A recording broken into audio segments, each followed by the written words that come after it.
Sunday English गुरुजी channel में स्वागत है।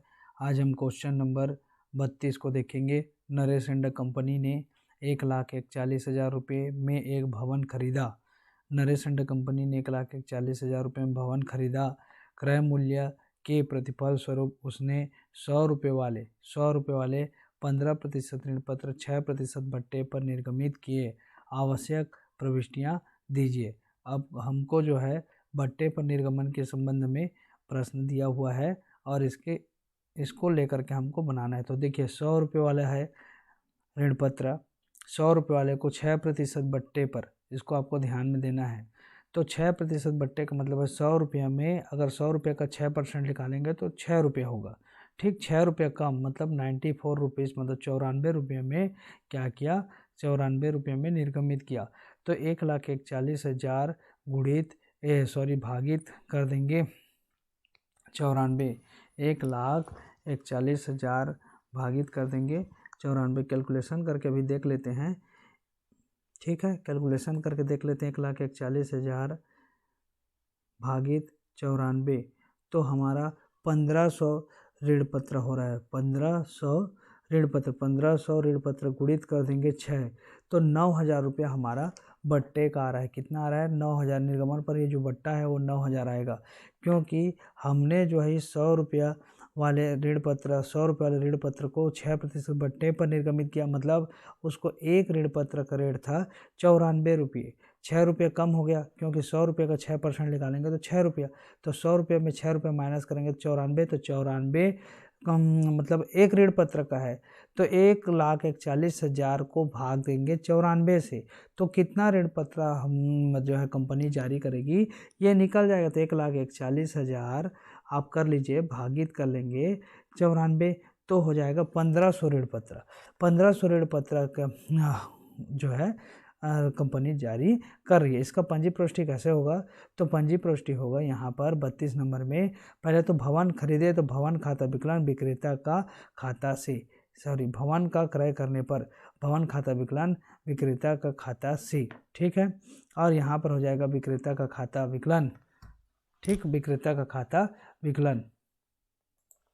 ठीक है, विक्रेता खाता विकलन 15% ऋण पत्र बट्टा खाता विकलन 15% ऋण पत्र खाता से। अब यहाँ पर जो हम लिखेंगे वो क्या लिखेंगे, इसको बस ध्यान रखना है।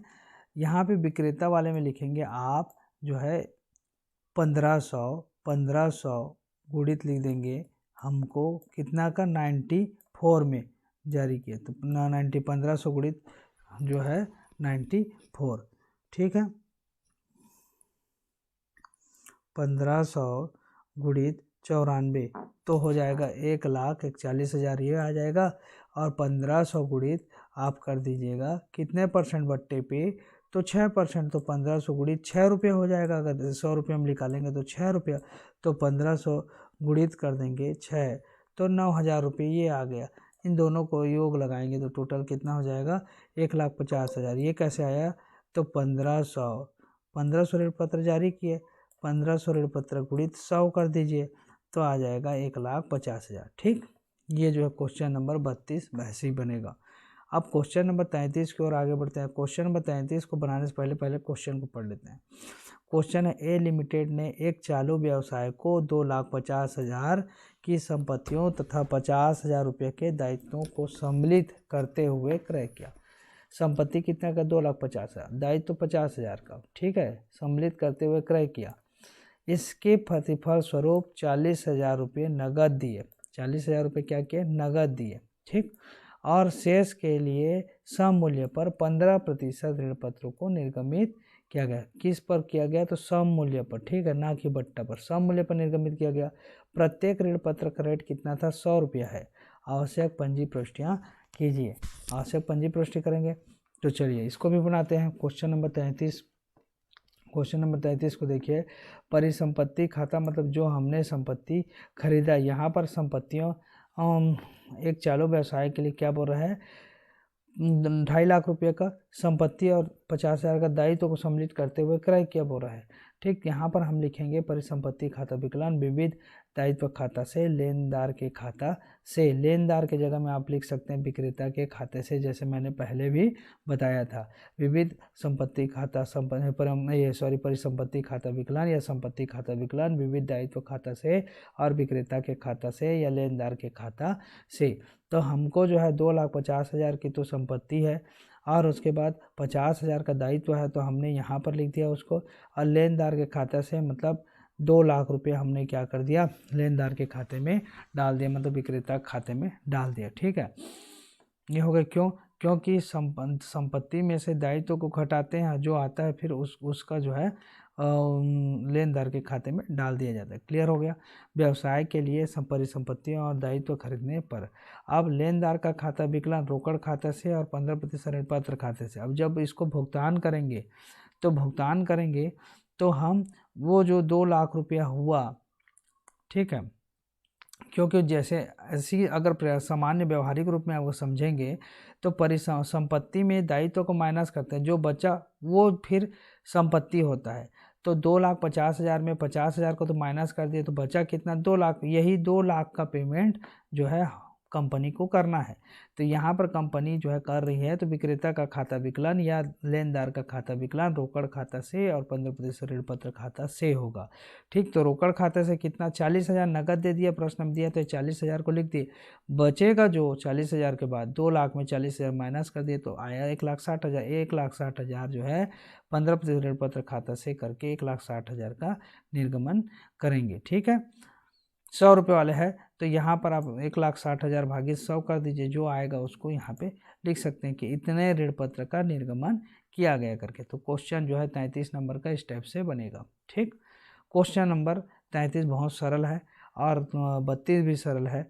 अब क्वेश्चन 32 और 33 को तो हमने समझ लिया। अब क्वेश्चन नंबर 34 में क्या लिखा है, Y limited purchase machinery for 90,000, half of amount was paid in cash, मतलब आधा राशि जो है नगद भुगतान किया, and the remaining half by issue of 12% debenture of 100 rupees each at a discount of ₹10। मतलब कहने का तात्पर्य है कि आधा जो है, आधा का पेमेंट किया, मतलब 90,000 रुपये की मशीन खरीदा, जिसका आधा जो है कैश में भुगतान किया, मतलब 45,000 कैश में भुगतान किया, और जो 45,000 रुपये जो बचा उसमें उसका जो है ऋण पत्र से भुगतान किया। ऋण पत्र से कैसे भुगतान किया, तो 100 रुपये वाला जो ऋण पत्र था उसमें 10% डिस्काउंट के साथ, मतलब 90 रुपये। तो 45,000 का ऋण पत्र से भुगतान किया, तो 45,000 भागित कर देंगे 90, क्योंकि एक ऋण पत्र का रेट कितना, 90, क्योंकि 10 रुपये डिस्काउंट के साथ बोल रहे, तो 90 से भाग दीजिए, 9 एक कम, 9 पछे 45, और मतलब टोटल कितना ऋण पत्र जारी हुआ, कंपनी के द्वारा 500 ऋण पत्र जारी हुआ। ठीक है, अब हम इसको बनाएंगे। तो देखिए, मशीनरी खाता विकलन लेनदार का खाता से या विक्रेता के खाता से लिख देंगे। मशीन खरीदने पर, उधार मशीन खरीदने पर। अब लेनदार का खाता या विक्रेता का खाता विकलन बट्टे पर ऋण पत्र खाता विकलन रोकड़ खाता से और ऋण पत्र खाता से। यहाँ पर क्या हो रहा है, बट्टा किस पर लगेगा, तो 500 जो ऋण पत्र है उस पर लगेगा। तो 500 गुणित कितना रुपये के हिसाब से बट्टा बोला है, तो 10 रुपये। यहाँ पर प्रश्न में दिया है 10 रुपये, है ना, ईच बोल रहा है। डिस्काउंट कितना बोल रहा है, 10 रुपये, तो 10 रुपये बट्टा लगेगा। और ये 500 कहाँ से आया, तो हमने निकाला कि 45,000 रुपये कैश दिया, तो हमने यहाँ पर 45,000 कैश दे दिया।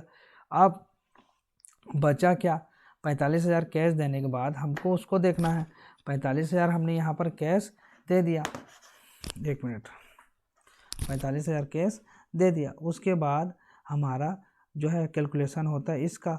तो यहाँ पर 100 रुपये का था, तो 100 रुपये में 90 रुपये में उसको हमने क्या किया, जारी किया, कंपनी ने जारी किया। तो 45,000 जैसे कैलकुलेशन हमने पहले भी बताया है, तो 45,000 भागित 90 करेंगे, तो टोटल कितना ऋण पत्र जारी किया, तो 500। तो 500 का गुणा कर देंगे 10, यहाँ पे बट्टा कितना का है, तो 500 गुणित 10 कर देंगे तो आ जाएगा 5,000। अब यहाँ पर हमने लेनदार को जो भुगतान करना है वो 90,000 करना है। कितना करना है, 90,000। ठीक है, कितना करना है, 90,000। उसमें से 45,000 हो गया, और 45,000 होने के बाद यहाँ पर देखिए टोटल कितना हो रहा है 95,000। यहाँ पर हम लिखेंगे 500, कितना हो जाएगा 500 गुणित ऋण पत्र खाता से करके जो करेंगे वो है 500 गुणित 100, क्योंकि डायरेक्ट हम कर रहे हैं इसलिए 500 गुणित 100 तो कितना हो गया 50,000। ठीक, तो ये 500 गुणित 100 कर दिए, कितना हो गया 50,000, मतलब 90 और 5 95, इधर भी 95,000। तो इस प्रकार से क्वेश्चन नंबर जो है 34 बनेगा। Clear. Question number 35, question number 35 जो है क्वेश्चन नंबर 35 36, क्वेश्चन नंबर 35 भी उसी प्रकार से बनेगा। देनदारियों की जिम्मेदारी लीज और 8% जारी किया गया, बोल रहा है ए लिमिटेड की खाता पुस्तकों में आवश्यक लिखे कीजिए। तो क्वेश्चन नंबर 35 भी इसी प्रकार का बनेगा। देख लीजिए, इसका मैंने यहाँ पे डाल दिया है, ये आप देख लीजिए। ठीक है, इस प्रकार से क्वेश्चन नंबर 35 को लिख सकते हैं। क्वेश्चन नंबर 35 के बाद क्वेश्चन नंबर 36, 36 थोड़ा बड़ा है, तो क्वेश्चन नंबर 36 को भी प्रश्न के हिसाब से समझ सकते हैं। इसमें भी वही प्रकरण दिया हुआ है, ऋण पत्रों का निर्गमन सममूल्य बट्टे पर प्रीमियम पर करके, और उस तीनों प्रकार से जो करना है। तो क्वेश्चन नंबर 36 को भी आप देख लीजिए, यहाँ पर एक्स्ट्रा बताने की जरूरत नहीं है। क्वेश्चन नंबर 36 बी लिमिटेड की पुस्तकों में ये ठीक है, रोक करके आप लिख लीजिएगा। तो ये हो गया क्वेश्चन नंबर 36।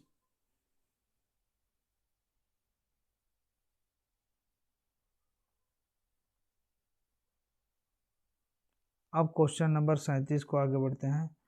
क्वेश्चन नंबर 37, ये सब उसी टाइप का क्वेश्चन है।